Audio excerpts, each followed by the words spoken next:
Shalom Horas, selamat pagi sahabat KKPS TV. Kembali kita akan mendengarkan firman Tuhan di hari baru yang Tuhan anugerahkan bagi kita saat ini.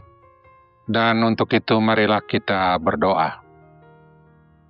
Bapa di dalam Yesus Kristus, Tuhan Juru Selamat kami yang hidup, kami sungguh bersuka cita menerima kasih karunia-Mu hari baru boleh kami jalani dalam hidup kami. Namun biarlah di dalam menjalani hari ini pun tuntunan firman-Mu senantiasa menyertai setiap langkah kami. Karena itu, jikalau kami hendak mendengarkan firman-Mu, biarlah Tuhan membukakan hati pikiran kami semua, dan Engkau beri pengertian kepada kami, dan kami Engkau teguhkan di dalam menghidupi. Sehingga dalam menghadapi setiap perkara apapun dalam hidup kami, terang Tuhan senantiasa menyinari, dan nama Tuhan dimuliakan melalui hidup kami. Dalam Yesus Kristus Allah kami yang hidup, kami sudah berdoa dan bersyukur. Amin. Saudara-saudara yang dikasihi Tuhan Yesus Kristus, firman Tuhan bagi kita pada pagi hari ini tertulis dalam kitab Yehezkiel pasal 34 ayatnya yang ke-22. Demikian firman Tuhan yang tertulis di sana. Maka aku akan menolong domba-dombaku, supaya mereka jangan lagi menjadi mangsa, dan aku akan menjadi hakim di antara domba dengan domba. Amin. Saudara-saudara, kita semua yang dikasihi Tuhan Yesus Kristus, firman Tuhan yang baru kita baca ini adalah nubuatan yang disampaikan Nabi Yehezkiel kepada Yehuda yang terbuang pada saat itu di Babel. Dan dari firman Tuhan ini menegaskan kepada mereka akan kehadiran Allah dalam campur tangannya yang tidak membiarkan terus-menerus terjadi kegagalan penggembalaan terhadap umat yang dilakukan oleh para pemimpin mereka, yang sekiranya lewat penggembalaan para pemimpin umat itu akan menuntun jemaat hidup dalam kesetiaan dan kebenaran kepada Tuhan.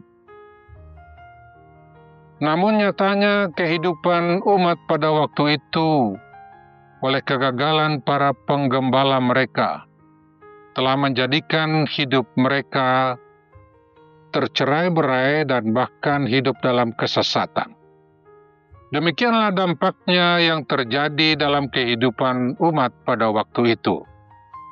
Dan dalam realitas kenyataan itu, saudara-saudara, kegagalan ini juga telah menghantar umat hidup dalam berbagai krisis yang akut, seperti hidup dalam degradasi moral, bahkan iman yang semakin menjauh dari Tuhan, dan kehidupan mereka jauh dari persekutuan yang damai, yang nyata atau terlihat dari pertikaian-pertikaian yang terjadi di tengah-tengah mereka sendiri.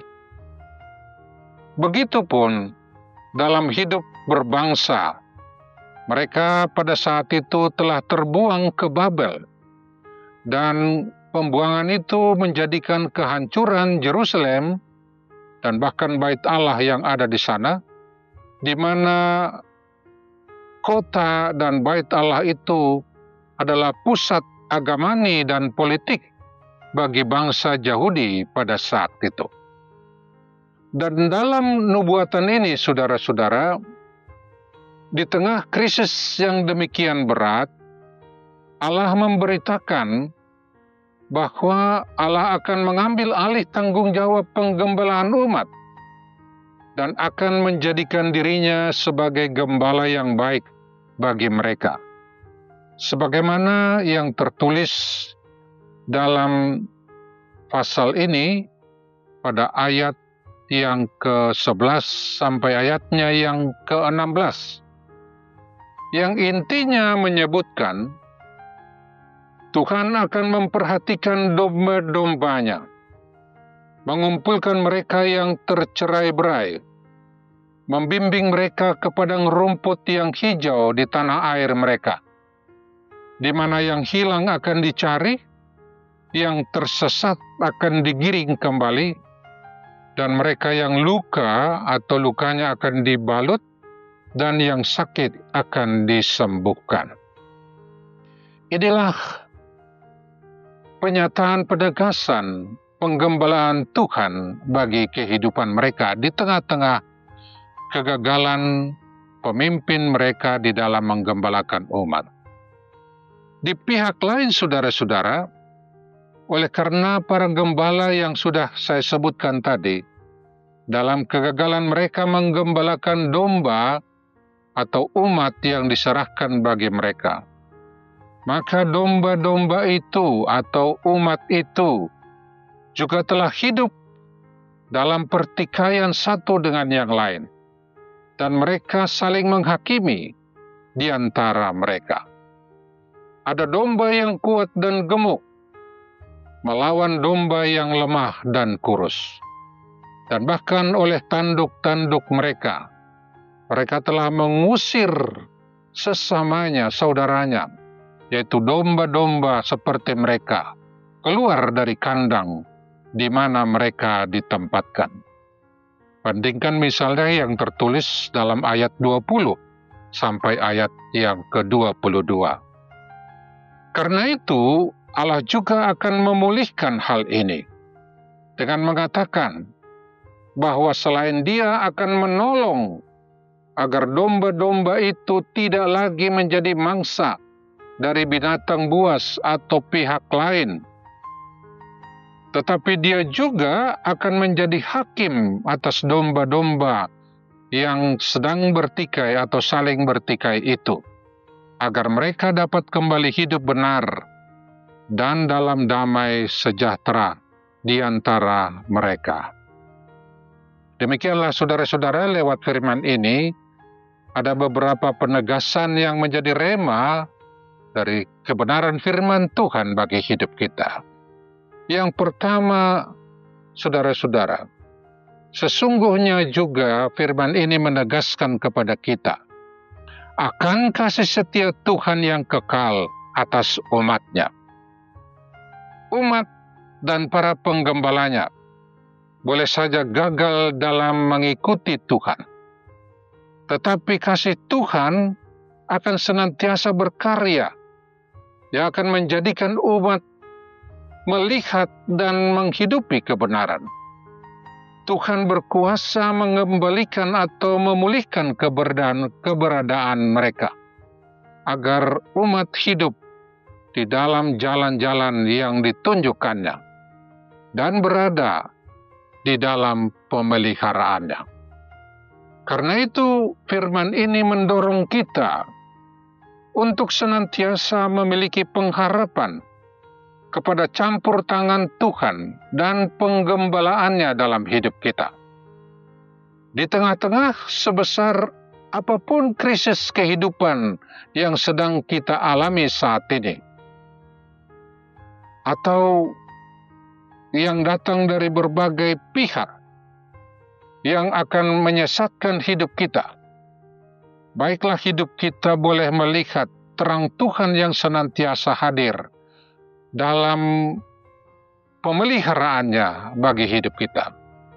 Karena itu, panggilan firman ini juga dapat kita maknai seperti yang dituliskan Rasul Paulus kepada jemaat Roma yang berkata, "Bersukacitalah dalam pengharapan, sabarlah dalam kesesakan, dan bertekunlah dalam doa." Roma 12 ayat 12. Oleh karena sesungguhnya, justru di tengah-tengah krisis yang parah sekali itu pun, kita akan dapat melihat kehadiran Tuhan, dan kita tidak kehilangan penyertaannya di dalam kehidupan kita. Oleh karena tidak ada satupun dari kuasa-kuasa di tengah dunia ini yang dapat memutus kasih Tuhan bagi hidup kita. Seperti yang ditegaskan dalam Roma 8 ayat 38 sampai 39.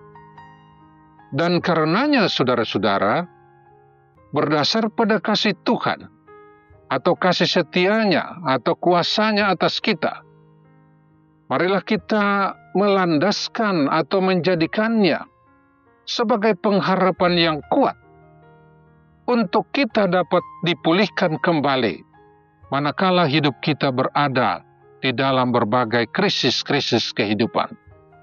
Dan kita boleh menjalani hidup dalam keselamatan yang daripadanya. Pengharapan yang demikian jugalah saudara-saudara yang sesungguhnya telah diteguhkan bagi kita akan kehadiran kasih Tuhan itu yang senantiasa Immanuel di dalam diri Yesus Kristus bagi hidup kita. Sehingga Yesus Kristus dalam karya penyelamatannya serta kehadiran Roh Kudus Tuhan yang senantiasa menyertai hidup kita, itulah yang menjadi jaminan yang telah memeteraikan pengharapan yang hidup ini di dalam diri kita. Dan seterusnya saudara-saudara yang kedua, seturut dengan itu tentunya, panggilan firman ini juga menegaskan atau memanggil kita agar baiklah senantiasa kita ini menaruh kehidupan kita atau membuka kehidupan kita, mau dipimpin dan digembalakan oleh Tuhan. Sebab hanya jikalau hati kita atau kehidupan kita mau dipimpin oleh Tuhan, hal itu akan berkuasa untuk memulihkan hidup kita dan kembali menuntun kita di dalam kebenarannya. Dan hal itu dapat kita jalani lewat dengar-dengaran akan firman-Nya dan menjadi pribadi-pribadi yang taat atau pelaku firman di dalam kehidupan ini. Dan lewat kehidupan yang demikianlah, kendati dapat saja dari berbagai alasan dan penyebab, hidup kita bisa didera berbagai krisis kehidupan. Namun kita percaya dalam campur tangan Tuhan yang memelihara dan menggembalakan. Kita semua akan berjalan di dalam kemenangan. Dalam hal itu, apapun yang mendera kehidupan kita, segala penderitaan dan maksud-maksud si jahat, kita percaya dan akan kita hidupi. Hal itu tidak akan dapat mengalahkan kita. Tapi sebaliknya lah, seperti firman Tuhan berkata pada kita saat ini, semua itu dapat dipulihkan, dan kita lebih daripada orang-orang yang menang di dalam menghadapinya. Oleh Dia atau oleh karena tuntunan dan penggembalaan Tuhan yang senantiasa mengasihi kita. Terpujilah nama Tuhan kita, Yesus Kristus. Amin. Mari kita berdoa. Segala puji hormat bagi kemuliaan nama-Mu ya Yesus, Gembala yang baik, Tuhan Juru Selamat kami yang hidup. Oleh karena di dalam kasih setia-Mu lah dan dalam tuntunan Roh-Mu yang kudus, kami boleh senantiasa mengalami kebaikan-kebaikan hidup di tengah-tengah berbagai pergumulan, tantangan, dan bahkan krisis kehidupan yang sedang kami alami. Sebab Tuhan dalam kasih setia-Mu senantiasa berkenan untuk menuntun dan memimpin kami, sehingga di tengah keberadaan apapun yang dapat menyesatkan kehidupan kami tidak kehilangan arah dan bahkan pengharapan akan masa depan yang penuh kebaikan bagi kehidupan kami. Oleh karena Tuhan ada menyertai dan memimpin hidup kami. Karena itu biarlah hati kami juga senantiasa boleh terbuka dalam kehadiran-Mu yang menyertai dan memberkati kami. Tuhanlah yang meneguhkan iman kami kepadamu dan senantiasa menuntun kami di jalan kehidupan kami. Terima kasih Bapa. Terpujilah nama-Mu, dalam Yesus Kristus Allah kami yang hidup. Kami sudah berdoa dan bersyukur. Amin.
GKPST